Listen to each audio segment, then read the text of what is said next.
Bueno, está bien, bienvenido. Entonces teníamos el equilibrio del pH, niños míos. Dijimos que entonces tiene que haber un eterno equilibrio entre lo alcalino y lo ácido. Mencionamos que todo el tiempo el cuerpo está sometido a la creación y el lidiar con ácidos.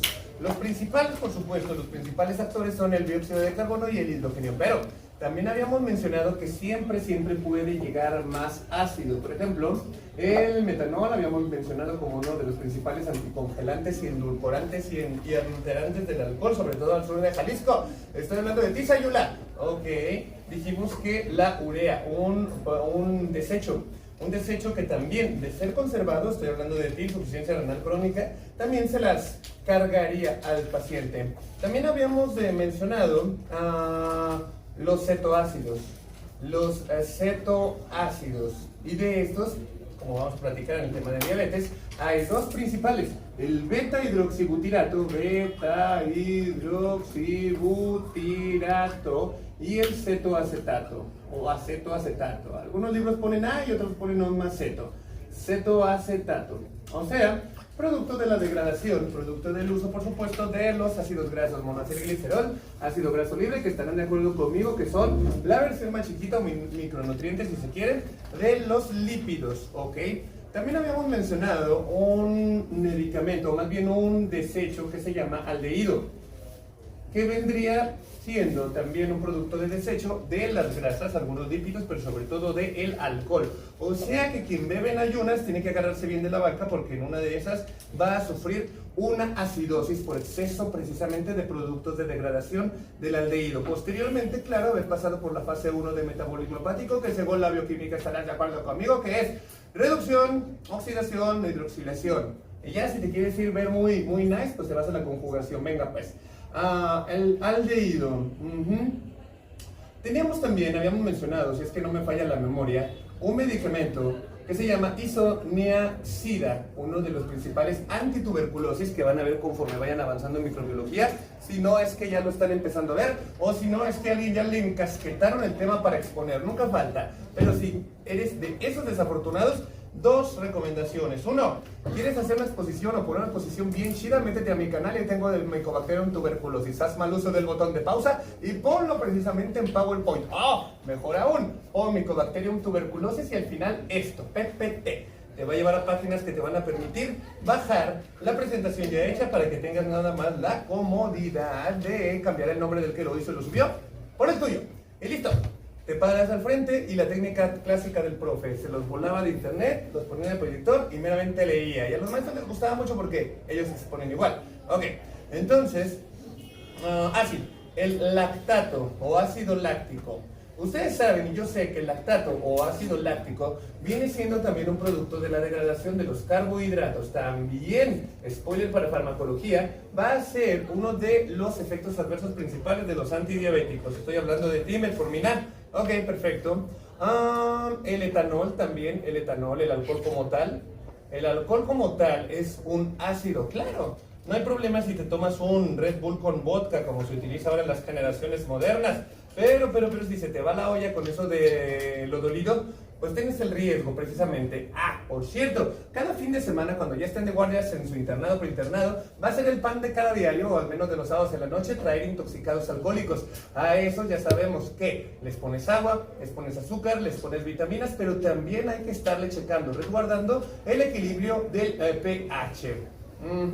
También, no se da mucho últimamente, pero también los libros mencionan el cianuro.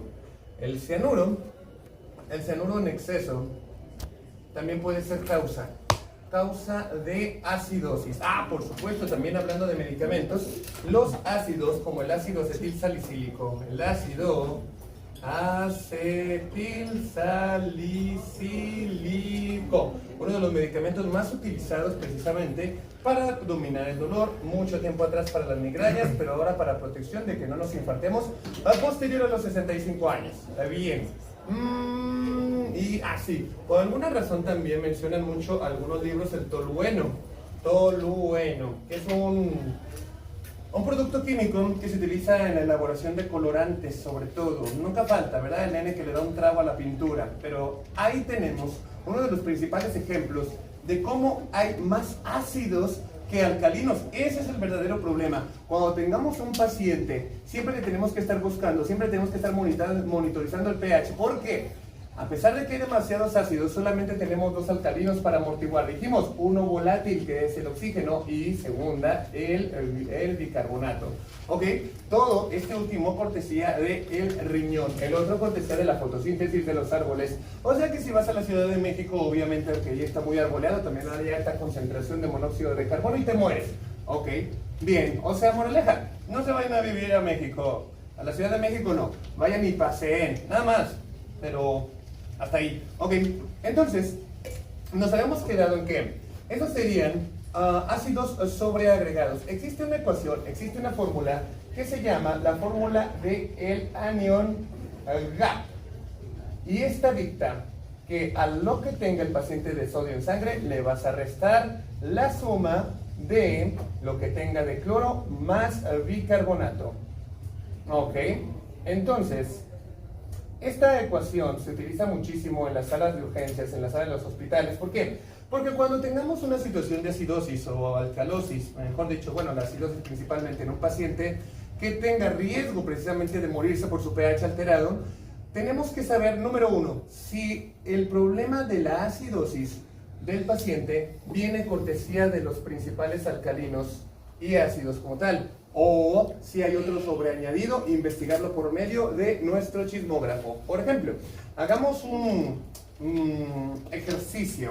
Digamos que tenemos un paciente que está entrando en las acidosis. Bueno, primera, el anión GAP, entonces, esta ecuación tiene un rango de normalidad. El rango de normalidad de este va de 6 a 18 miliequivalentes por decilitro. ¿Ok?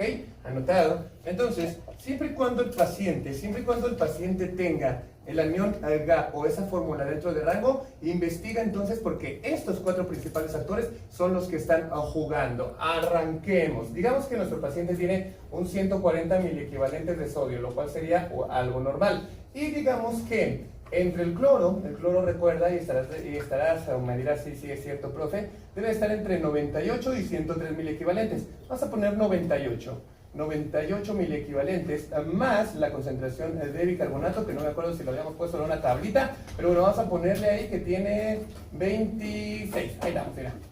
Entonces, 26 más 98. 124. ¿114? ¿114? 124. Ok, 124, algo no me sonaba. Ok, entonces restamos 140 menos 124. 16. ¿16? Ok, 16 miliequivalentes decilitro. Quiere decir que estamos en rango. Nuestro paciente estaría en rango y el pleito entonces radica en esos 4 actores principales. ¿Qué pasaría entonces si tuviera el anion GAP aumentado? O sea, que nos hubiera salido un resultado de 32. Entonces, investígale cualquiera de todas estas causas encima y aparte.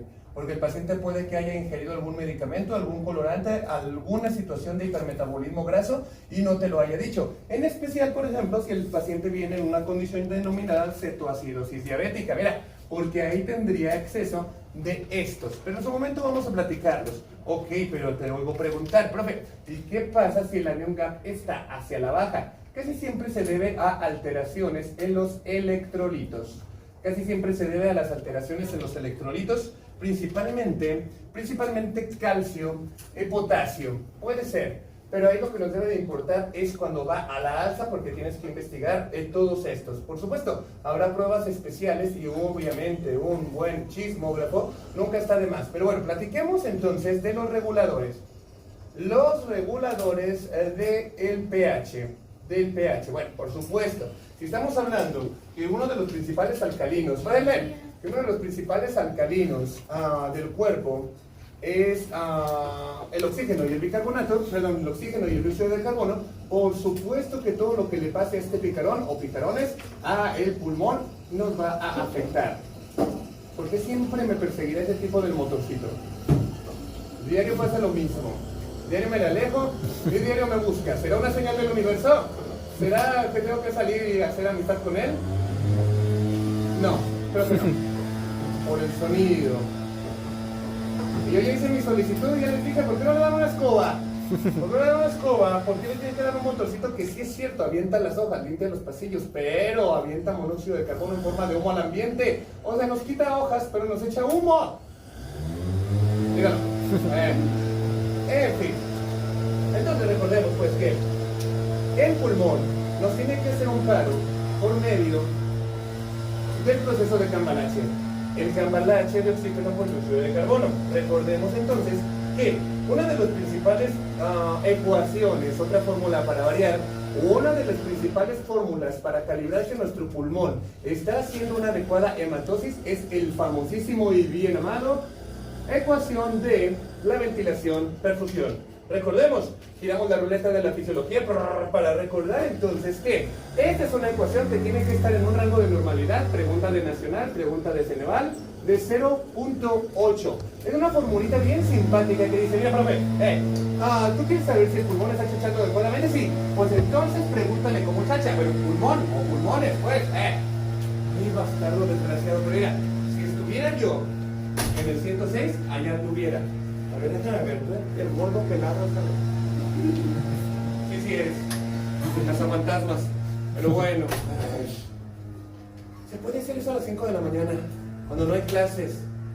Porque cuando empiezan las clases, bueno, tomando en cuenta que ningún maestro expone realmente y ningún maestro da buenas clases. Está bien, no se pierda mucho. En fin. El índice de ventilación-perfusión, entonces, chavalos míos, el índice de ventilación-perfusión dicta, profe, que si tú quieres tener o quieres corroborar que el pulmón está chachando bien, dile y pregúntale cómo ventila, ok, y cuánto es lo normal de ventilación en cuanto al pulmón se refiere, 4.200 mililitros, y cuánto es lo perfusión que tiene que tener sí o sí, 5.200 mililitros, pero ¿de dónde salen esas cantidades? Te oigo decir, levante la mano, quien sabe, y designa que no hayan sido mis alumnos ni mis oyentes del semestre pasado, porque yo sé que ellos sí lo saben. ¿Quién me puede decir entonces, de los demás, de dónde sale el 4.200 mililitros en cuanto a ventilación se refiere? Bien, entonces fíjense muy bien, chavalos míos. Recordemos las torturas usuales que nos hacían en segundo semestre de fisiología. Y recordemos puntos importantes. La frecuencia respiratoria, denominada y designada por el núcleo dorsal que se encuentra en el bulbo raquídeo, dominado y en automatismo por las células de Prevost-Singer. ¡Ajá! Dijimos que los mejores libros de todos los tiempos de fisiología, estoy hablando de Tiboron, nos dice que mínimo básico, las respiraciones tienen que ir de 12 a 16 RPM. Algunos libros como el Gannon dice, bueno, ya profe, también hasta 20, si se quiere. Pero bueno, ese es un rango, ese es un intermedio. Bueno, mínimo 12 respiraciones sí o sí. Perfecto. Y también nos torturaron los libros con unas tablitas resimpáticas, unas gráficas que eran los volúmenes y las capacidades pulmonares, de los cuales la que nos importa es el volumen corriente, como el profe. Ok, volumen corriente. Es la cantidad de aire que te y sale de tus pulmones en respiraciones normales y en reposo. No subiendo de la barranca por las vías.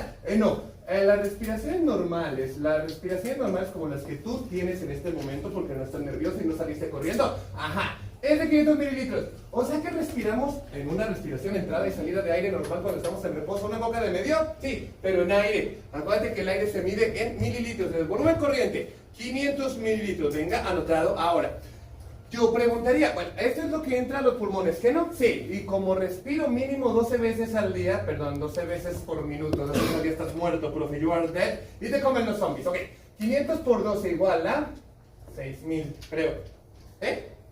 ¿Confirmen? Sí. Bien, anotado. Entonces, fíjate muy bien, 6.000 mililitros por minuto, acuérdate como dice Morfeo, el tiempo siempre va a encontrar, por minuto 6.000 mililitros sería la ventilación pulmonar. Una de las preguntas de Ceneval, por cierto.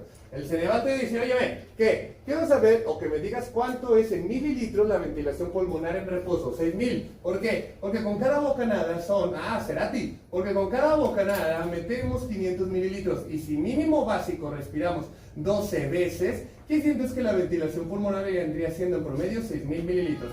El aire entra entonces y se va directo a nuestra tráquea, que posteriormente pasa hacia los pulmones, generando o dando pie a los bronquios principales. Estos a su vez se bifurcan en ramas cada vez más pequeñas, que serían los bronquios secundarios. Algunos libros dicen que los bronquios secundarios son los mismos que los segmentarios. otros libros de morfología, como el siempre insufrible Tórtora, o uno peor que todavía te quita las más ganas de vivir y respirar, estoy hablando de Tila Target, dice que no, que una cosa son los bronquios secundarios y otra cosa muy diferente serán los bronquios segmentarios, ok. Posteriormente, del bronquio segmentario va bajando el calibre precisamente del árbol secundario y otra cosa muy diferente serán los bronquios segmentarios, ok. Posteriormente, del bronquio segmentario va bajando el calibre precisamente del árbol bronquial, he dicho, y se hace en un tubito más pequeño llamado bronquiolo.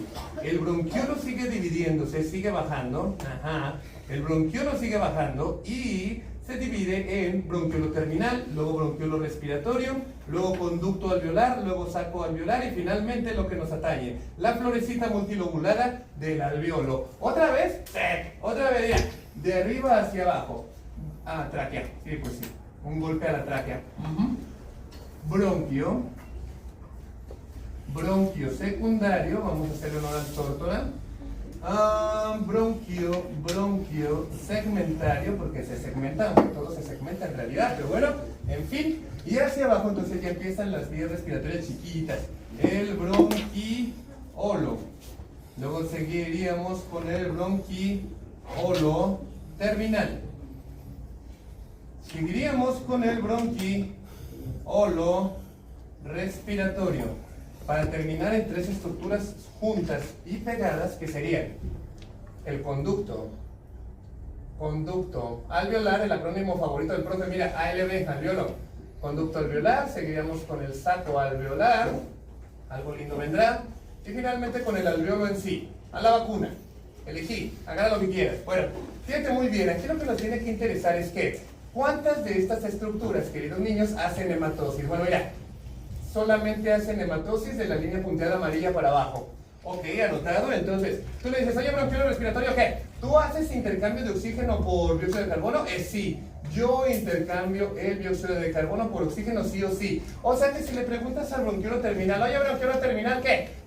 ¿Tú no haces hematosis? No, yo no hago hematosis, yo solamente estoy ahí para lucir bonito en las fotos. Algo así como el profe en las fotos de la graduación. Ey, pero omitiendo lo bonito, solamente estuve ahí. Respiro.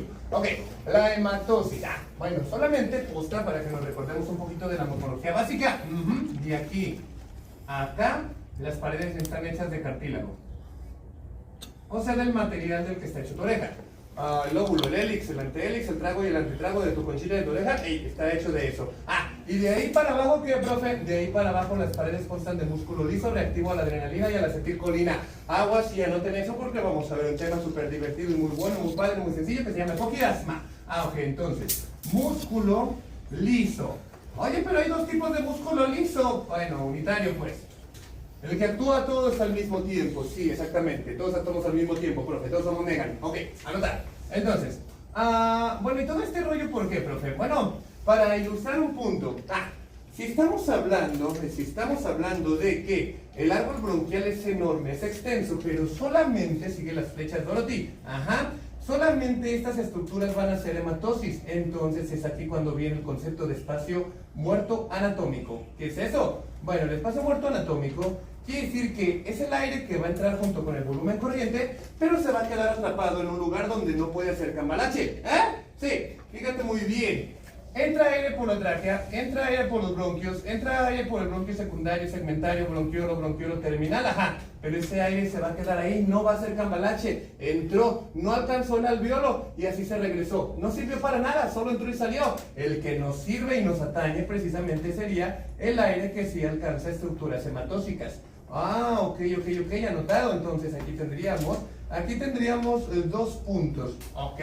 ¿Cuánta cantidad de aire se queda en la vía respiratoria sin chachar y sin hacer cambalache? ¿Y cuánta cantidad de aire sí puede hacer el cambalache como tal de esos 500 mililitros que entraron por la bocanada de respiración? Ok, entonces para dar respuesta a eso, los libros de fisiología nos dicen, mírame, profe, en las estructuras que no hacen cambalache, de esos 500 que entraron, 150 mililitros de esos 500 no hacen hematosis, no sirven de nada, ok. Y de esos 500 que entraron, solamente 350 sí alcanzan a llegar a hacer hematosis. 350 mililitros serían entonces la cantidad de volumen corriente que sí hace hematosis. cis, ¿ok? Oye, ¿qué? Y a los que no alcanzaron a hacer hematosis, los que llegaron tarde, a esos 150 mililitros que no hacen hematosis se le conoce como el espacio. Ay, no, ¿verdad? No podemos poner muerte porque luego el profe se estresa. A ver, bueno, ponemos espacio y una calabrita. Ahí está. Y que se interprete.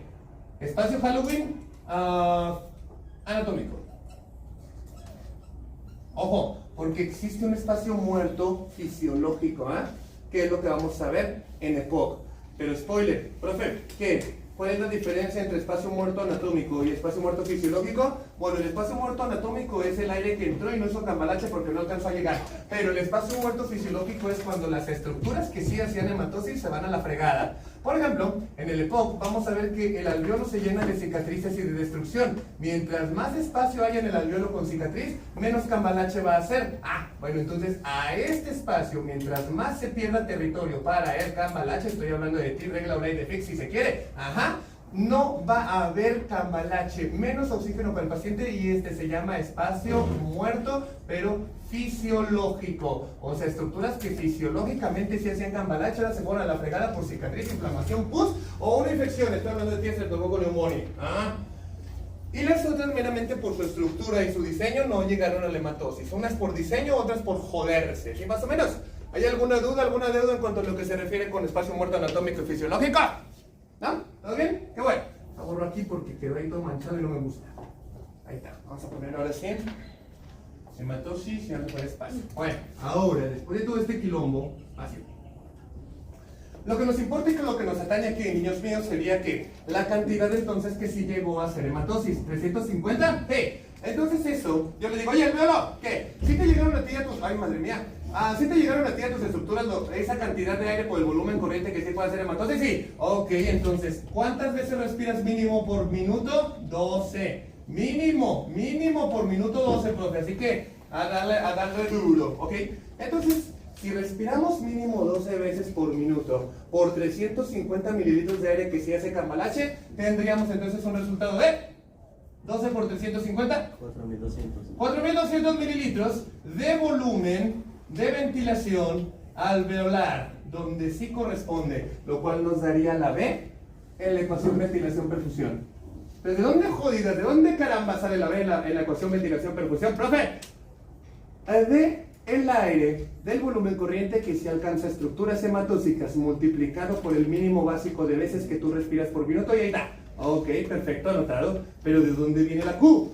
Bueno, la Q significa perfusión. Oye, pero ¿por qué no le ponen P? Bueno, porque el maravilloso mundo de Disney, o sea, el maravilloso mundo de la fisiología pulmonar, ya se usaron demasiadas P, empezando por pulmón. Pero también se habla de PP. ¡Oh, Dios mío, la doble P! No, pollo Pepe, según me dijo Paola Santiago el semestre pasado. O sea, la presión parcial. Cuando se habla mucho de estructuras de pulmón, cosa que vamos a ver en el EPOC, vamos a ver que existe la presión parcial de oxígeno, la presión parcial de dióxido de carbono, y ahí está, un montón de presiones parciales, un montón de presiones alveolares, un montón de presiones de todos lados, aparte de encima la presión arterial. Bueno, entonces, ¿qué?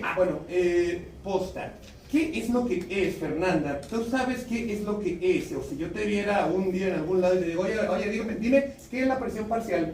Oigo eso, que oyen que el volumen, que en los pulmones, que la jodida, que presión parcial y que estoy viendo Batman y que la luna de Saturno y todo. Bueno, ¿qué es la presión parcial? No, ok, fíjate muy bien. La presión parcial, niños míos, a partir de hoy, acuérdense, las moléculas de gases, en este caso dióxido de carbono y oxígeno, ahí están en el aire, están adentro de nuestros pulmones, no las vemos, pero ahí están. ¡Uy, aleluya, aleluya! Tú de nuevo, ¿no? Y mejor arma. Y bien, pero la verdad, no me quiero probar. Exactamente, bien, a ver. ¿Qué hace, Ricardo? Mira qué caray. Y falta una a las 9. Si no hubiera revisado tu celular y tu galería el semestre pasado, te pediría que la abrieras. Pero como ya sé que hay ahí, pues digamos que continuamos. No hay nada de novedad ahí. ¿En serio lo revisaste, profe? Por si no lo sabes, ese chabón se llama Osvaldo. Y es la versión alterna de tu profe. Tu profe es un viajero en el tiempo, la verdad, tengo que confesarles algo, niños míos. Tu profe es un viajero en el tiempo que en realidad lo que estaba intentando era llegar a la época de Jesucristo para poder entrevistarlo. Y precisamente lo iban a hacer a través de una máquina del tiempo que se llama el pesebre o la cuna. El problema es que el genio malinterpretó los deseos del profe y en vez de mandarlo hacia el año 0, por acuérdate de que todos los tiempos se clasifican antes y después de Cristo, se equivocó un poco y lo mandó 20 años atrás, pero el problema es que se equivocó de universo encima y aparte y lo mandó uno alterno, donde tu profe es él. Ok, anotado. Y como ya no me pude regresar porque vendí la máquina del tiempo al fierro por el cobre, que ahorita anda en 110 pesos, ya no puedo regresar a mi tiempo. Y dije, bueno, ¿qué me queda a mí? Pues ir, buscar, entrar al Cooks y darme clases a mí mismo. Así que, por eso, si yo reviso mi teléfono en la galería, es como si la revisara la de él. Mira, por si un día te pregunto en un examen, ¿quién es la versión alterna del profe en este universo? El Osvaldo. Hay paralelismos, él se llama Osvaldo, yo me llamo Octavio. A él le abrevian y le reducen su nombre a Oz. A mí en la escuela era Ock. Como el Doc Ock de Spider-Man, que era mi ídolo, por cierto, que se llama Otto Octavius, interpretado por la mano fina del gran actor Alfred Molina. El Spider-Man 2, de las series antiguas de películas de Spider-Man, si se quiere, y véanlas porque son una joyita. ¡Epa! Seguimos, bueno, ya. La presión parcial entonces meramente es la fuerza con la que las partículas de gas están chocando. O sea que ahorita en tus pulmones, incluso adentro de tus arterias, de tus capilares, de tus venas, están chocando moléculas de oxígeno unas contra otras, como los carritos chocones de una feria barata de pueblo. Y también las moléculas de dióxido de carbono. Ahí están, no las ves porque son muy chiquitas, pero ahí están chocando unas contra otras. Y a eso se le llama presión parcial de gases o presión parcial a secas si quieres. ¿Qué es la presión parcial? Entonces, la fuerza con la que chocan las partículas de gases. Mientras más partículas haya, más chocan y más fuerza hacen. ¿Fuerza? Sí. ¿Quiere decir entonces, profe? Sí, que se van a medir bajo la regla de los milímetros de mercurio. Algunas fuerzas, como la de la presión negativa al momento de la expiración, se miden en centímetros de agua. Pero cuando ya llegó el siglo XX y utilizaron y vieron los beneficios del mercurio, además de comértelos en los charales de allá de Chapala, dijeron, el mercurio puede ser una buena regla fidedigna para medir la fuerza. Mira, ok, anotado. Entonces, cuando entremos en materia de la fisiopatología pulmonar, el mejor tema de fisiopatología de todos los tiempos, vamos a hablar mucho de presiones parciales. ¿Y qué es la presión parcial? El choque de las moléculas gaseosas entre ellas. Mientras más partículas hay, más recio chocan y más fácil se pueden transferir por gradiente. ¿Qué es el gradiente? El paso de una molécula líquida, sólida o gaseosa de donde hay más a donde hay menos. Ok, anotado. Bueno, volviendo entonces, la perfusión, y ahí está la Q. Bueno, dijeron, demasiadas P. ¿Cuál letra sigue después de la P en el abecedario? Q. Ponle Q. Ok, perfusión. 5.200 mililitros. 5.200 mililitros es lo que le va a llegar a los pulmones cada minuto de jugo. Recordemos, los pulmones dicen, mira, profe, pregúntale y entrevístale a este. Ok, corazón. Dicen que tú estás encargado de mandarle jugo a los pulmones para que chachen. Sí, profe. Y yo la recibo de las venas cavas, superior e inferior, y le llamo precarga. Ok, esa precarga la paso directamente a mis ventrículos utilizando el uso y la gracia de el llenado pasivo y el llenado activo. ¡Oh, Dios mío! El ciclo cardíaco. Sí, exactamente. El llenado activo pasivo. Y luego ya mando el jugo directamente a mis ventrículos, que ellos utilizan la contracción isovolumétrica y posteriormente la etapa de eyección para ¡pum! Aventar precisamente esa cantidad de jugo a través de la gran arteria pulmonar, la única arteria que avienta dióxido de carbono hacia un órgano. Y no mediante la apertura de su válvula que tiene su mismo nombre. Ahí está. La aviento. Y acuérdate que el pulmón dice, mira, profe, pues ¿quieres saber cuánto jugo me va a mandar este picarón cada minuto? 5.200. Ok. 5.200 es el jugo que te va a mandar. Sí, porque recordemos también un poquito que los pulmones, lo vamos a poner aquí porque no me quiero agachar. Porque ayer, el sábado, tocó pata en el gimnasio, disque guiño guiño, y me duele las rodillas. Eso que es un indicio que lo estoy haciendo mal, pero no me importa. No le voy a pedir consejo al fortachón del gimnasio. No le voy a pedir al coach aunque tengas una camisita que dice coach, no te voy a pedir consejo, voy a hacer mi ejercicio como yo sé, aunque me despedace las rodillas, ¿viste? Así tú puedes infeliz seguir hablando con la producida. En fin, continuando y dejando los traumas deportivos del propio hablador. El pulmón tiene dos circulaciones, Sí, el pulmón tiene dos circulaciones. Metemos muy a fondo el acelerador aquí y decimos, bueno, profe, ¿qué? Yo tengo dos circulaciones, una que se denomina bajo flujo y alta presión. Y mi otra circulación es de mucho jugo, o sea, alto flujo, y presión baja. Ok, perfecto, anotado. Háblame de esas dos funciones, háblame de esos dos puntos, don Cangrejo. Mira, por ahí, profe, ¿qué? El bajo flujo y alta presión, la primera de mis circulaciones, por cierto, yo la utilizo para vivir. Yo vivo, el pulmón vive. Venga, el pulmón vive con eso.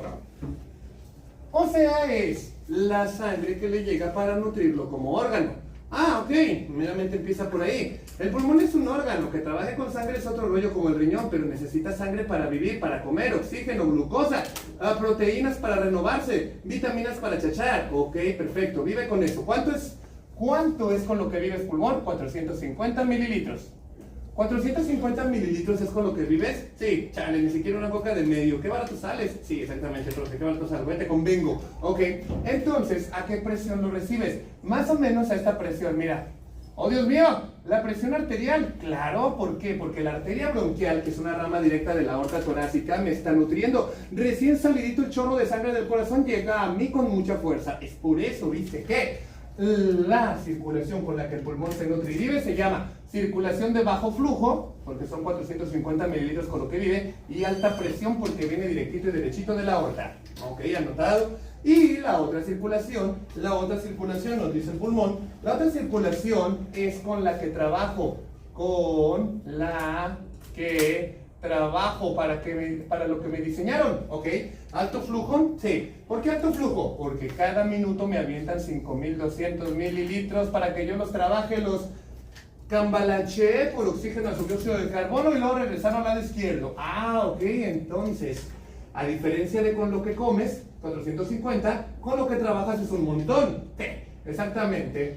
Ahí vas entendiendo el concepto, profe. Bien. ¿Y por qué presión baja? Porque viene del lado derecho del corazón. Y este es un poquito más debilucho. ¿Qué tanto es debilucho? Entre los 8, los 16 milímetros de mercurio, o sea, 16 a 8 si se quiere. O sea que el ventrículo derecho, el lado derecho del corazón, puede hacer una sístole hasta 16 milímetros de mercurio, sí. Algunos libros dicen que puede llegar hasta 20 milímetros de mercurio máximo, ok. Y mínima, su presión diastólica del lado derecho, sigo insistiendo, 8 milímetros de mercurio. O sea que no se esfuerza tanto. Cuando juegues al corazón, pides en el lado derecho. ¿Por qué? Porque te vas a esforzar menos. Eso sí, cierto, ¿verdad? No, profe, no. No les enseñes a tus muchachos a la cultura del mínimo esfuerzo. Eso es para tibios. No. Una de las frases más importantes de tu profe es: agarra el camino difícil y camínalo. Dale. Ok, anotado. La verdad es que debo confesarles algo. A mí me dijeron, profe, ¿qué? ¿Tienes promedio para irte a cualquier clínica a hacer el internado de IMSS? Sí. Puedes irte a la 46, puedes irte a la 110, las mejores clínicas, los mejores hospitales de todos los tiempos para hacer el internado, sí. Pero te dijeron, profe, por nada del mundo te vas a decir a su equipo, ¿Por qué? Porque es muy pesado y es horrendo. ¿Y a dónde crees que se fue el profesor su internado? ¡A su equipa! Pero ahora les puedo decir, no lo hagan. Por favor, si se quieren, no vayan a su equipa en la Secretaría de Salud a hacer el internado. Por favor, mi cielo, si es que no quieren acabar tan afectados como el profe. Gracias y buenas noches, sepa. A ver, vamos a poner acá y vamos a poner a prueba mi raquetita. No es nueva, la traje de la casa. Aquí estás. ¡Ah, eso! 1-0. Epa. No, estás súper feliz. ¿Aguaceros? Agua por el pelo. A ver, aquí. ¡Mira, eso! Dime dónde estás ahora, Mosco. Eso, sabía que eras buena idea, raquetita. Te voy a poner un nombre. Creo que eso, mira, llegó solo. Creo que te voy a poner Sara Juana. Me da un nombre muy bonito. Yo sé que no saben quién es Sara Juana, pero pregúntenle a sus viejos. Cuando sus viejos estaban chicos, había una caricatura en la tele que se llamaba Brave Star, o sea, Estrella Brava, un cuate, un vaquerito de caricatura que se parecía a Luke de Bronco, pero lo chido es que ese cuate tenía un caballo que se llamaba 30-30, el caballo hablaba, se paraba en dos patas, tenía una escopetota que se llamaba Sara Juana, y así se llama la tarjeta del profetón. Si ves por ahí algún mosco, le aprietas a esto y dale, incinerar, como dice Genos. Le voy a dar a todos menos a los Entonces mejor se la voy a confiar a alguien que tenga un poquito de mejor campo visual que tú. No es cierto, mira, no, pero para que se vamos, ahí va uno. Ondas infelices. Cuando acá se concentran las dos, te paso la bazuca, te paso, no, ya lo chupó el diablo, ya no se puede. No seas como el profe, no digas, todavía sirve. Bueno, volvemos acá a este lado, mira. Tenemos entonces que el lado derecho dice, yo me esfuerzo menos, profe, ok, pero viento más jugo, que bien, 5.200 para hacer la hematosis, sí. ¿Y cuántos de esos, ya metiéndonos un poquito a lo que sería la fisiología cardíaca, insuficiencia cardíaca, por cierto? Oye, pulmón, y de esos 5.200 que tú trabajas, ¿cuánto le vas a regresar al lado izquierdo para que bombee al cuerpo, alias circulación mayor? Ah, mira, profe, al lado izquierdo del corazón le voy a regresar 5.000 mililitros que él va a bombear minuto por minuto. ¡Oh, Dios mío! ¡El gasto cardíaco! Sí, exactamente, una de las constantes vitales por excelencia en los libros de fisiología, el GC. El gasto cardíaco, 5.000 mililitros. Oye, pulmón, ¿qué? Pero a ti te hicieron llegar al lado derecho 5.200 para que los trabajaras. ¿Disque? ¿Por qué al lado izquierdo le regresa solo 5.000? ¿Dónde está el cambio? ¿Dónde está el vuelto? Ah, bueno, los otros 200, profe, me los quedé yo. ¿Para comer? No, para resguardarlos. ¿Por qué? Porque habemos órganos que resguardamos sangre para en el caso de que te navajen en oblatos, no te mueras tan pronto. El vaso es un reservorio de sangre. El hígado reserva sangre. Yo, pulmón, también soy un reservorio de sangre. Cuando estés en una situación de hemorragia o pérdida hemática severa, el vaso se vacía, el hígado se vacía, y yo también me vacío, ¿ok? ¿Cuánto entonces reservas? 200 mililitros para la causa. Y el hígado dice, jaja, te gano. ¿Quién habrá? El hígado. ¿Tú cuánto reservas? 400. Bueno, no sé. Y el vaso dice, jaja, eso es para tibios. ¿Saben cuánto reservo yo? No, 500 mililitros. Uy, tenemos una coca de medio ahí en el vaso. En pura sangre, claro. ¿Pura sangre? Sí, un caballo original. O un perro, pero ahí le llaman pedigrí. ¿Dudas? ¿Deudas? Ok, entonces, sabemos y tenemos que las dos constantes de la ventilación y perfusión. La ventilación, 4.200, que ya vemos de dónde sale, y la perfusión, 5.200, de dónde sale. Si divides 4.200 entre 5.200, te va a dar un resultado de 0,8. Ok, está bueno. Y eso nos va a servir mucho para cuando estemos hablando de la fisiología pulmonar. Pero primero, estábamos hablando de los reguladores del pH. Bueno, gracias a estos dos constantes vitales, el pulmón va a decir, ya, profe, yo gracias a esas dos cosas, mientras se mantengan en esa constancia de 0,8, siempre te van a preguntar, ¿cuánto es el índice fisiológico de ventilación-perfusión? 0.8, ¿vale? 0.8 aquí en China. Sí, 0.8 aquí en China, profe. Ok.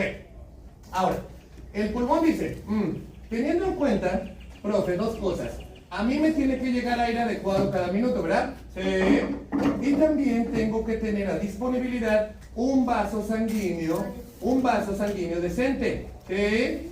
Entonces, recordemos que existen los capilares venosos, alveolares, y también existen los capilares arteriales alveolares. Ahí también. 0.8 es la constante, es la división, es el equilibrio entre lo que se ventila y lo que se perfunde. Es decir, si divides 4.200 entre 5.200, el índice de ventilación-perfusión tiene que dar de 0.8. Si ese está para arriba, malo, hay una enfermedad. Si este está para abajo, también malo, hay una enfermedad. Ok. ¿Sí más o menos se entiende dónde es el 0,8? Si estuviera alto, ¿qué sería? Hablemos entonces de qué pasa si el índice BQ. Si el índice BQ estuviera alto o bajo, platiquemos. Mira, vamos a ponerlo aquí. ¿Por qué lo pones tanto, profe? Porque así es la medicina, chabón. Repetición de repetición. Ojo. Vamos a poner 3 ejemplos. Fíjense bien en este asunto. Nos estamos metiendo un poco de pop. Sí, y qué bueno, ¿no? Sí. Mira. Entonces, los mejores libros de todos los tiempos en cuanto a fisiopatología se refiere, estoy hablando de ti, Ceci, nos ponen 3 esquemas que tienen esta forma, mira. Entonces nos dice, el índice de ventilación-perfusión está en 0,8, ¿sí? Sí. Quiere decir, nos dice la querida fisiología, dice, mira, profe, quiere decir que en situaciones normales, si hay buena ventilación, el alveolo cumple con sus 4.200 mililitros de ventilación, ¿verdad? Lo que habíamos sacado de allá. Ok, si todo está bien en cuanto a la circulación, las arterias pulmonares, o mejor dicho, los capilares pulmonares cumplen con sus 5.200, ¿sí? Entonces, si tú divides, dice, bueno, todo está bien en el mundo, profe. Todo está bien en el mundo. Todo está bien en el mundo porque estamos en una buena razón ventilación-perfusión. Pero existen un par de posibilidades que vamos a ir viendo. Uno, Imagínate, chabón, imagínate Alexander. ¿Quién es Alexander, verdad? Sí. Bien, ya ves que sí me estoy aprendiendo los nombres. Llegó el momento de aprenderse los nombres del día. A ver, David, Karen, Emanuel, ¿cómo se dice? Mi compinche en el futuro canto del C22. Y ahora te toca a ti. Alexa, bien. El profe 1, Alexa 0.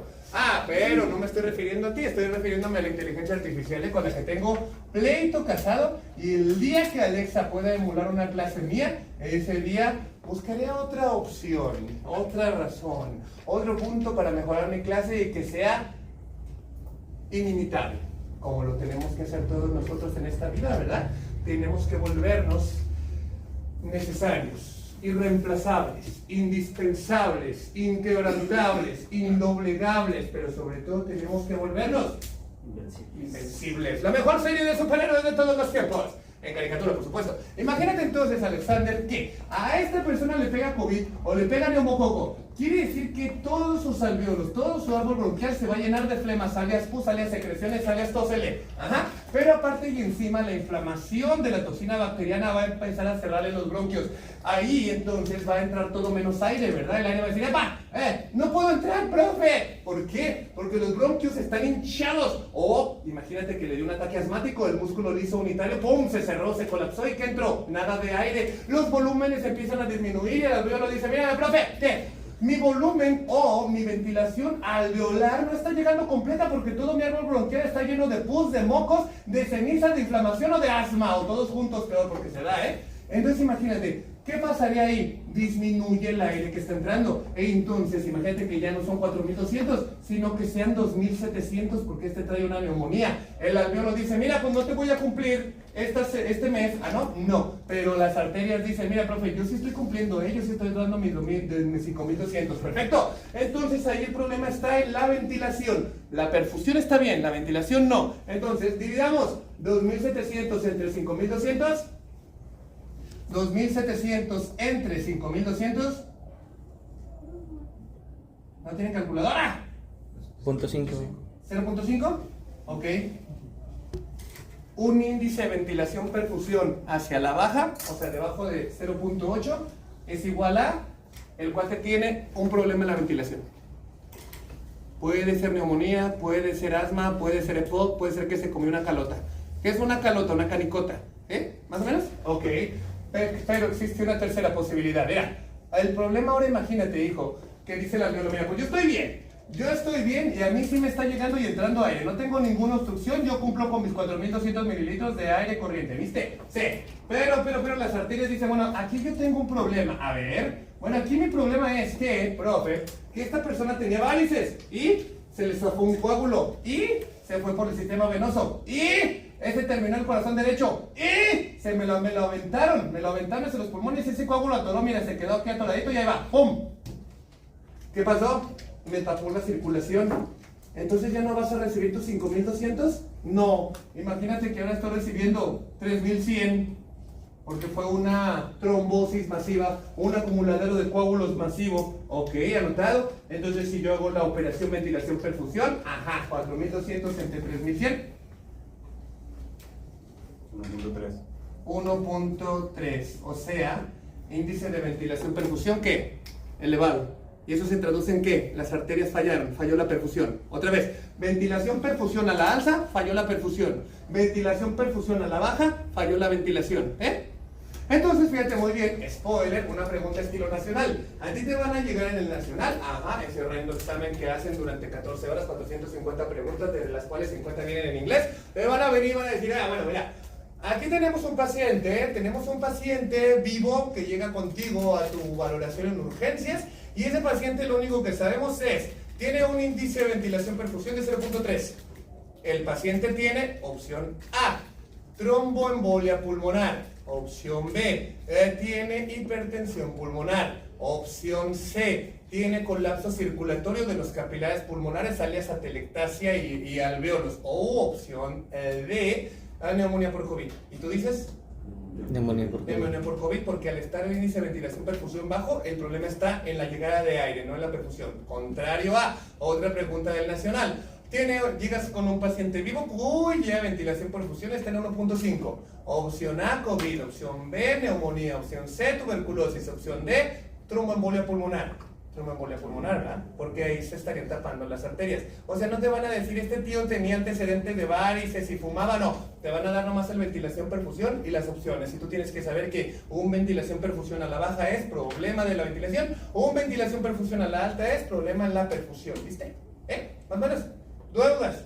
Bueno, pues así más o menos les vienen las preguntas del nacional. En fin, sigamos. Entonces, así, volviendo al pH, el alveolo dice, bueno, profe, digamos que todo está bien en la ventilación perfusión, ¿verdad? Entonces yo tengo que hacer un muy buen cambalacheo. Cuídame, dile a tus muchachines que no fumen, díganle a tus muchachines que nunca vayan a Ciudad de México, pero sobre todo dile a tus muchachines que no vivan en Miravalle. ¿Alguien aquí vive en Miravalle? Hitch, ¿verdad? Siempre digo lo mismo, porque siempre digo eso y luego tabachines allá con mi muchacha. Un día me van a navajear y espero que no sean ellos. Bueno, el alveolo entonces nos dice, mira, profe, aquí tú tienes que cuidar, decirle a tus muchachines, bueno, que nada me cierre el traspaso de aire, pero también que nada me destruya a mi alveolo y nada interrumpa con la buena perfusión, porque, ¿sabes? Estas cochinaditas se pueden aplastar, se pueden apachurrar. ¿Neta? Sí. ¿Los capilares alveolares se pueden apachurrar? Sí. ¿Quién los apachurra? Yo. ¿Tú los apachurras? Sí. No lo hagas. No puedo evitarlo, profe. Son las presiones de llenado capilar y son las presiones de llenado alveolar. Y si tú te hiperinsuflas de más, ¿los puedes apachurrar? Sí, son suavecitos. Yo me insuflo de más y me jodo la perfusión por tanta llegadera de aire. Oye, ¿y eso pasa muy seguido? Sí, si el que te pone el ventilador artificial no le halla a la máquina. ¿Cómo? Sí, imagínate que te intuban. Te meten un tubo hasta la tráquea y te conectan a una máquina. El cuate que la va a programar tiene que dictar cuántas veces por minuto te va a echar aire, entre 12 a 16, cuánto oxígeno lleva cargado, pero sobre todo con qué fuerza te va a aventar el aire. Si lo avienta con suficiente fuerza, colapsas a los vasos sanguíneos y te jodes a la perfusión. Pero bueno, ya hablaremos de eso. El alveolo nos dice, mira, profe, ¿qué? Aquí lo que nos tiene que importar es las presiones parciales. ¿Qué? Aquello, mira, el choque de las moléculas de gas. Ok, fíjate bien. El oxígeno del aire que ya habíamos visto en la clase pasada, que el oxígeno tiene que estar chocando, el oxígeno tiene un porcentaje en el aire que respiramos. Habíamos dicho, si es que no mal me acuerdo, que era de 21%, ¿cierto? Sí. Ok, bueno, entonces el alveolo dice, bueno, está bien, profe, muy rico y todo, pero el aire que está ahí afuera, yo lo respiro, pero lo que me importa son las moléculas de oxígeno, ¿ok? Entró aire, entró oxígeno, y ese oxígeno, en ese aire que entra, está chocando. Está chocando a una fuerza, ¿cierto? Sí.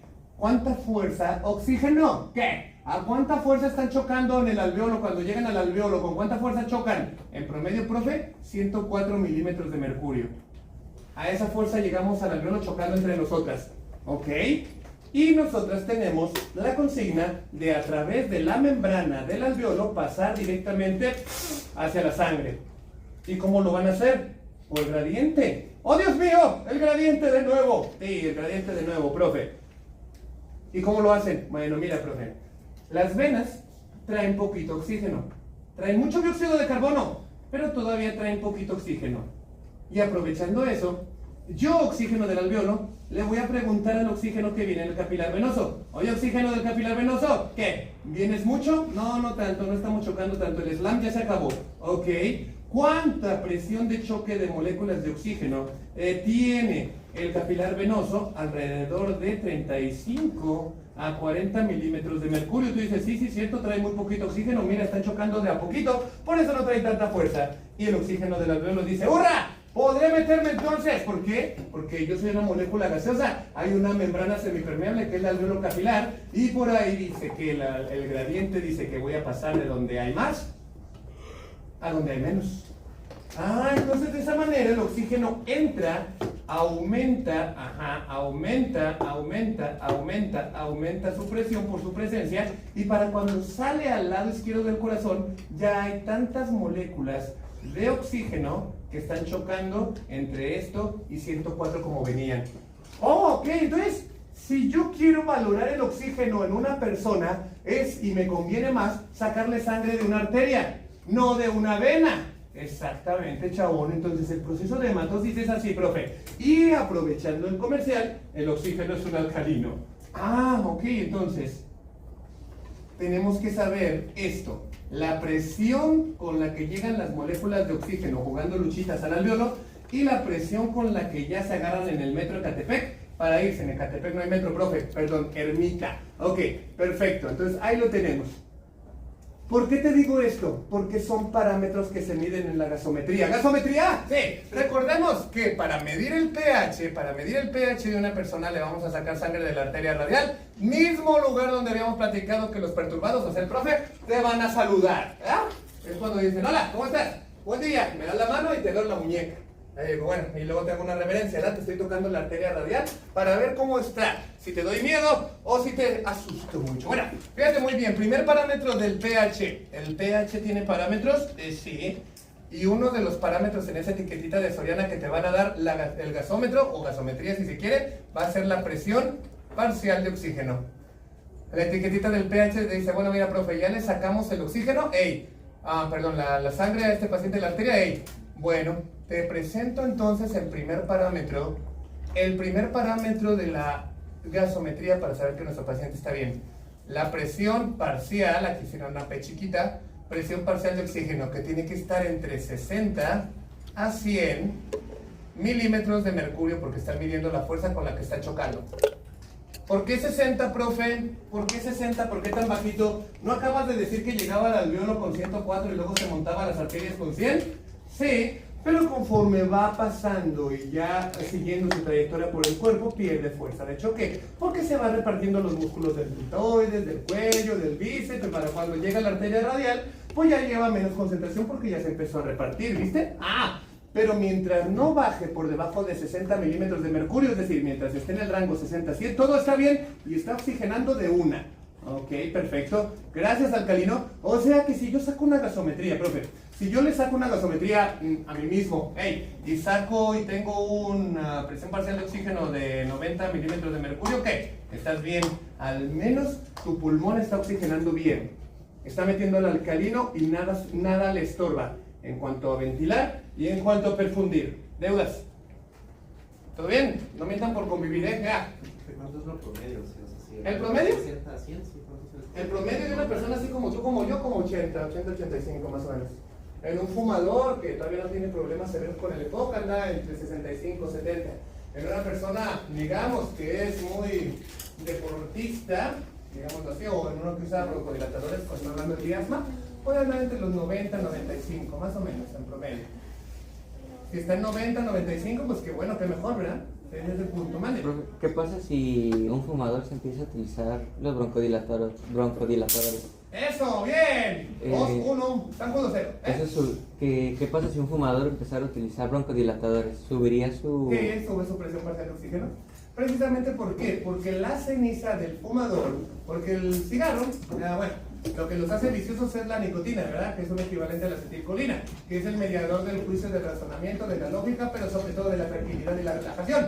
El problema es que el resto, el monóxido de carbono, el humo, la ceniza y sobre todo el alquitrán y el benzopireno, son partículas que se van a ir untando en los bronquios y van a ir generando una inflamación crónica despacito, pero ahí va.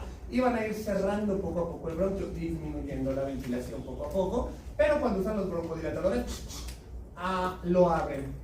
Porque parte de la inflamación de un bronquio, aparte de las prostaglandinas, aparte de la llegada de sangre, de agua, de la hipermolaridad, el hinchazón, el edema y todo ese rollo, también parte en los bronquios de inflamación es la contracción del músculo liso. El músculo liso se contrae para defenderse del benzopireno, del alquitrán, del cigarro y cierra más la vía respiratoria. Entras con adrenalina, alias broncodilatador, el salbutamol, el mejor dilatador de todos los tiempos, y ese ¡pum! Abre el bronquio. El bronquio responde con receptores B2 de adrenalina de manera dilatadora, de manera relajante, a diferencia del receptor B1 que está en las arterias que responde contrayéndose. O sea que la adrenalina a tus arterias las aprieta, hipertensión, pero a tus bronquios los dilata, broncodilatación. Entonces sí, mejoraríamos mucho la ventilación del paciente dándole broncodilatadores, ya sea propulsores de la adrenalina para la vasodilatación. Y si la adrenalina, fíjate bien, adivinanza, si la adrenalina en los bronquios los abre, ¿quién los cierra? ¿Quién es la contraparte de la adrenalina? ¡Ach! Acetilcolina, ¿verdad? Entonces la acetilcolina la juega al revés. Acuérdate que la acetilcolina y la adrenalina no se quieren, ¿verdad? O sea, van a lo contrario. Si la adrenalina abre los bronquios, la acetilcolina los cierra. Lo cual concuerda, ¿verdad? Un asmático dale un cigarro y ¡pum! Se le cierran los bronquios. Más por el humo, por el benzopireno, pero porque la nicotina es hermana de la acetilcolina. Un bronco constrictor. ¿Ah? Puedes darle salbutamol, que es adrenalina, o puedes darle un bloqueador de acetilcolina que se llama ipratropio. Famoso bromuro de ipratropio, también un inhalador. Y tú le dices, ¿bromuro de ipratropio qué? ¿Tú qué eres, hermano de la adrenalina? No, yo soy un anticolinérgico. ¿Un anti qué? Un anticolinérgico, acetilcolina, un anticolinérgico. Bloquea la acetilcolina, y no se te cierran los bronquios. Eres un broncodilatador, ¿sí? ¿Y cuál es tu diferencia con el salbutamol? Que yo no te acelero el corazón y no te doy hipertensión. O sea que si tú tienes un tío que es asmático y encima le dan taquicardia si es hipertenso, el salbutamol no es opción. Le vas a abrir los bronquios, pero también lo vas a taquicardizar más y le vas a subir más la presión. ¿Qué opción tengo? El hipertropio. Es un broncodilatador, pero nada que ver con la adrenalina, meramente bloquea a la contraparte. ¿Sí más o menos? Bueno, si no, nos vemos en farma. Si tiene insuficiencia cardíaca, ahí sí valdría la pena utilizar el salbutamol, porque ese es, acuérdate que la adrenalina la juega de hino y cronotropismo positivo, o sea, cronotrópico y inotrópico positivo. Le darías un empujoncito o la motivación que necesita el corazón para agarrar muchísimo más fuerza y agarrar muchísimo más frecuencia, porque recordemos que en el músculo cardíaco hay una ley o un efecto que se llama efecto de Fenn y efecto de Trepe, el cual nos dice básicamente, ¿quieres más potencia y más frecuencia? Retácale el calcio. Mientras más calcio tengas, más contracción va a ser, ¿ok? Pero tú dices, ¿y quiénes son los liberadores del calcio? Bueno, uno es el potencial de acción para la contracción cardíaca, pero también la adrenalina tiene receptores específicos para activar los receptores o canales L de calcio, también conocidos como dihidropiridínicos, para que el calcio, por orden no del sodio, sino de la adrenalina tal cual, jale el canal de sodio, el canal de calcio lento, jale el taponcito de adrenalina, salga del retículo sarcoplásmico el calcio para ir directamente a los sarcómeros y agarrar muchísimo más enlace de miosina y actina, efecto de Trepe y Fenn, y haga una fuerza muchísimo mayor tal cual. Al mismo tiempo va a estimular a los receptores canales F o FANI del nodo sinusal y ¡pum! Lo va a hiperacelerar.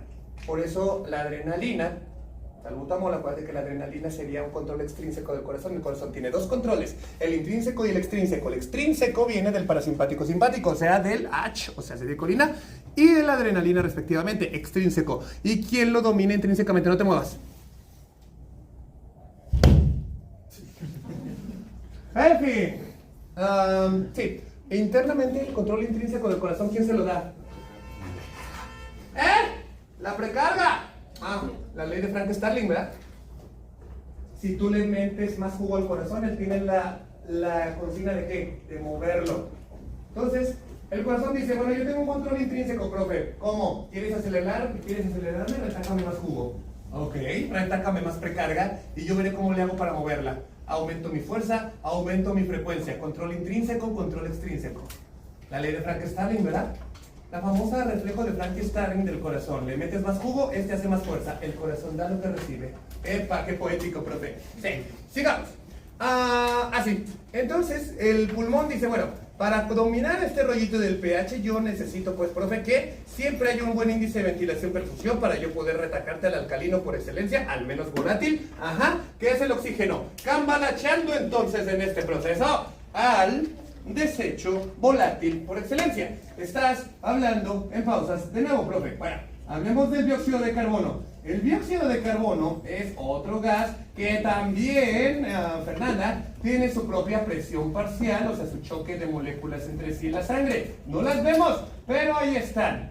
No porque no lo veamos quiere decir que no existe, ¿eh? Muy religiosa la cosa, muy santiagueña, por cierto. Ajá, ¿por qué santiagueña? Monterrey, un pueblito que se llama Santiago, el Shelbyville mexicano, donde los mexicanos pueden casarse sin ser juzgados con los primos, ¿ok? Bueno, por eso cuando dice santiagueño se refiere a él, ¿no? Ah, por cierto, pueblito mágico y ahí están las grutas de García. Ok.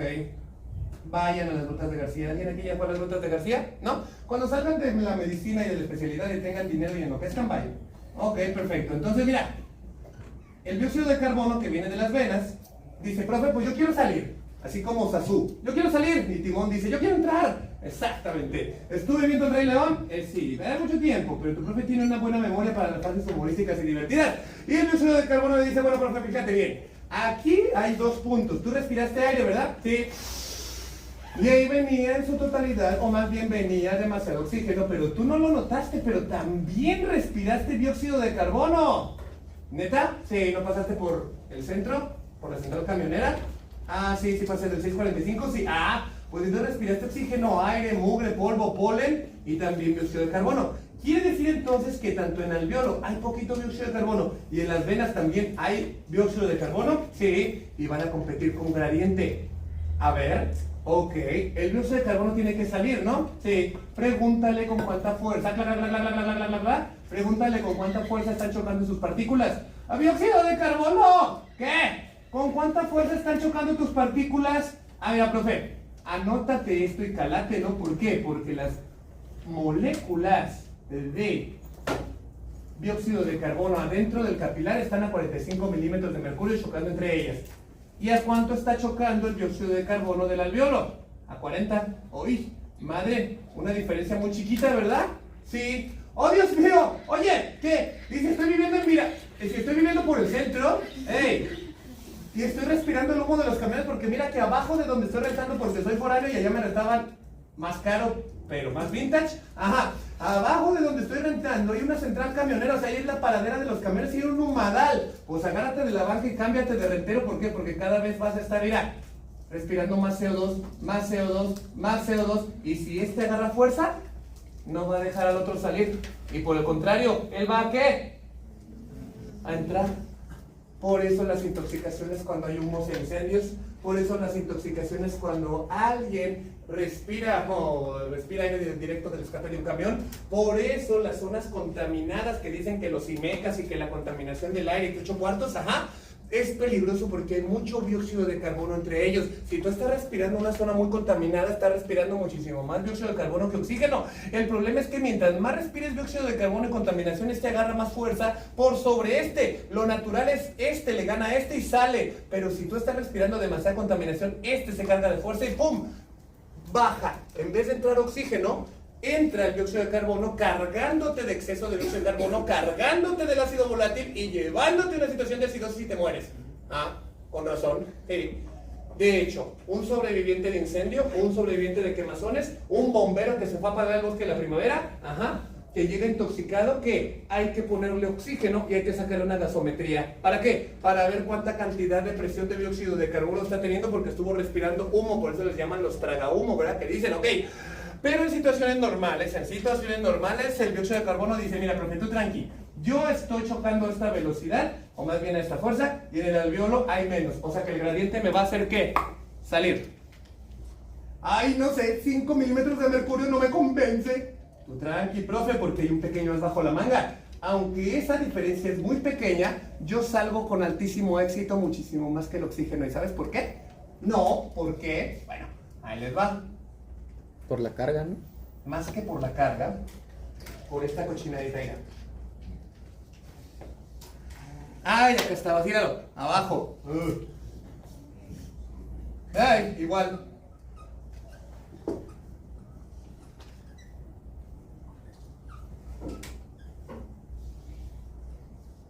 Por esto ya.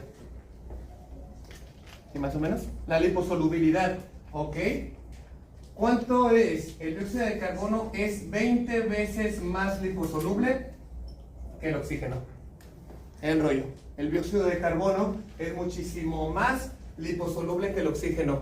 Y a fin de cuentas, la barrera alveolo capilar, ¿qué son? Membranas. ¿Y de qué están hechos? Lípidos, fosfolípidos. El dióxido de carbono sale más fácil, pero también entra más fácil, ¿eh?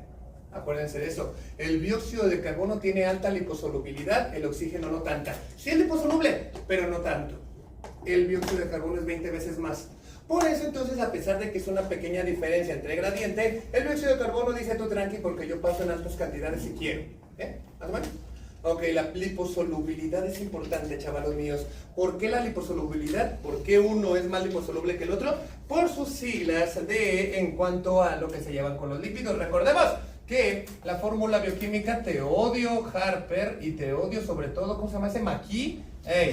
La fórmula bioquímica de los carbohidratos es esa, mira, COO. Ajá. Ok, entonces tú le dices, oye, oxígeno, ¿qué? ¿Tú eres liposoluble? Sí. ¿Cómo te llevas con las moléculas de la grasa? Mira, pues ahí está, mira, yo tengo 2 oxígenos, ¿no? O 2, sí. O sea, soy liposoluble, me llevo bien. Pero el dióxido de carbono dice, agárrate, porque yo aparte de las 2 O's, tengo... ¡Oh! ¡Os! Ahí está, mira atrás. Ok, aparte de las 2 O's, también tengo el carbono. Tengo más moléculas compatibles con la grasa, así que yo paso primero. Ok, anotado. Entonces el dióxido de carbono, niños míos, tiene muchísimo más, insisto, liposolubilidad y a eso se apega. Bien. Entonces quiere decir, querido profe, que así es como... ¡Epa! Bien. Iba a decir salud. En fin. Quiere decir entonces que el gradiente o la cantidad de moléculas chocantes de dióxido de carbono tienen que salir. Ok, ¿y en la gasometría cómo se traduce? Ok, segundo parámetro de gasometría, niños míos. La presión de dióxido de carbono. Esta tiene que estar entre 35 a 45 milímetros de mercurio. Acuérdate, estamos midiendo fuerza. ¿Ok? ¿Todo sacado de una arteria? Todo sacado de una arteria. Entre 35 a 45 milímetros de mercurio, moléculas de partículas de dióxido de carbono chocando entre sí. Nunca se olviden de eso, chabones. ¿De acuerdo? ¿Dudas? ¿Deudas? ¡Ea! ¿Esa presión también es parcial? Esa presión también es parcial, por eso le ponemos la P y una P chiquita también a un lado. O lo que a veces lo omito, igual que algunos libros. Y luego te ponen la doble P y dices, Dios mío, pollo Pepe. No, presión parcial. Presión parcial, niños míos. ¿Deudas? ¿Dudas? ¿Todo bien? Ok. Entonces uno de los reguladores, uno de los principales reguladores del pH, uno de los principales reguladores del pH son los pulmones. Porque estos están jugando. ¿Cuánto es el promedio, profe? Profe, ¿cuánto es el promedio de presión parcial de oxígeno encontrada en un cristiano?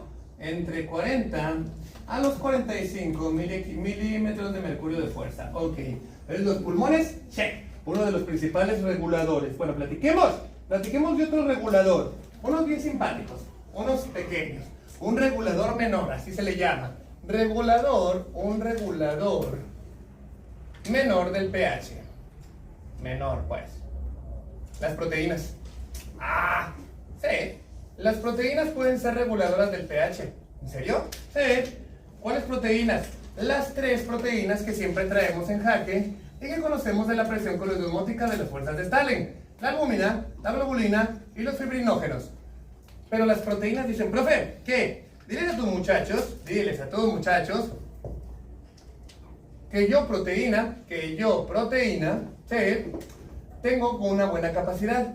Somos reguladoras del pH, ¿por qué? Porque en situaciones de urgencia podemos agarrar y desactivar a los ácidos, pero en situaciones de urgencia también podemos aceptar a los alcalinos. ¡Ojo! Nunca vamos a reemplazar la función de los pulmones o los riñones para regular el pH. ¿Riñones? Sí, vas a hablar de bicarbonato y tú sabes y tus muchachos saben, no es misterio, tú sabes y tus muchachos saben que el riñón forma bicarbonato, uno de los principales alcalinos, y se deshace de 2 hidrogeniones. Pero bueno, las proteínas dicen, mira, profe, nosotras en situaciones urgentes podemos captar y desactivar ácidos y alcalinos, lo cual nos da, según la fisiopatología, una característica, o mejor conocida como capacidad anfótera.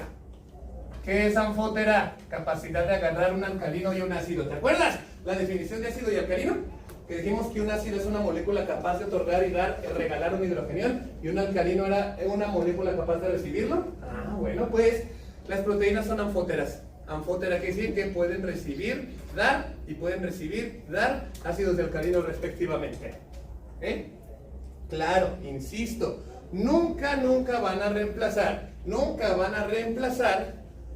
al pulmón y al riñón como tal, pero de algo ayudan. Ok, muy bien, anotado. Gracias, proteínas, por los pequeños favores. Otro regulador menor del pH, me gustaría colocarlo en algún lado. Ahí, aquí está, mira. Sería un contratransporte que ya hemos conocido y hablado de él cuando platicamos del riñón y sus células intercaladas A y B. Estoy hablando del contratransporte hidrogenión-potasio, o mejor conocido como la bomba hidrogenión-potasio-ATPasa. Una de las principales ATPasas, ¿verdad? Acuérdate que habíamos platicado de ella cuando hablamos de el potasio a la alta o el potasio a la baja y cómo iba a influir eso en el pH. ¿Se acuerdan que dijimos que el potasio tenía mucho que ver con el rollo del pH porque se cambalachearían las células intercaladas por el hidrogenión? Teniendo una hiperpotasemia, el potasio se tira por la orina, pero se cambalachea por hidrogenión. Una acidosis hiperpotasémica, contrario, tienes poco potasio en sangre, el potasio se rescata de la orina y se cambalachea por hidrogenión. Alcalosis hipopotasémica. ¿Más o menos? O sea que ante un paciente, que vamos a la siguiente clase, profe, ante un paciente con alcalosis, ahora todo concuerda. Me dice Charlie, ¿por qué le vas a meter cloruro de potasio al paciente con alcalosis, profe? Te la voy a responder esa cuestión, porque me decían, oye, tiene alcalosis, sí. ¿Por qué no le pones una bolsa y que empiece a respirar su propio dióxido de carbono? No, ponle una ampolleta de potasio con cloro, o sea, cloruro de potasio. ¿En serio? Sí, ¿eso le va a corregir? Ajá, neta, sí. ¿Por qué? El potasio y el cloro no tienen que ver con el pH, tienen todo que ver con el pH, hijo. Pero, eso lo vamos a ver. Un misterio, un melón que abriremos el miércoles. Porque ya faltan 10 a las 9. Lo que pregunto aquí, Ricardo, ¿por qué no vino Miguelito? Pero bueno, la segunda pregunta es, ¿el miércoles qué? ¿A las 7 o a las 9? 9, ¿verdad? Está bueno. Sí, porque a las 7 no tengo nada. Ok, entonces a las 9. Está bueno, niños míos. ¿Alguna duda, alguna deuda? Qué bien. Cuídense pues. Bye, bye. Chao, chao.